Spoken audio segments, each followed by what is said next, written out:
Karnataka Chief Minister Siddaramaiah has defended the Congress party's decision to field family members of two deceased MLAs in the upcoming assembly by-elections.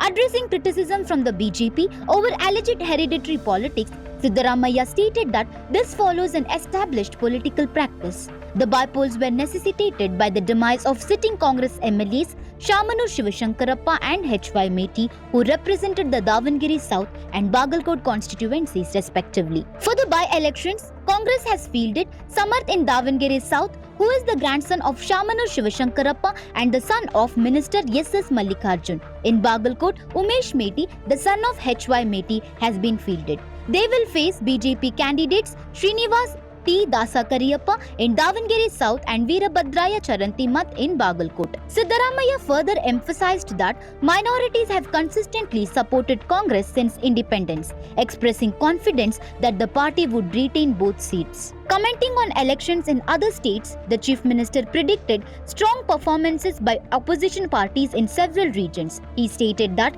in West Bengal, the ruling TMC will retain power. In Tamil Nadu, the DMK is expected to win, and in Kerala, the UDF is likely to emerge victorious.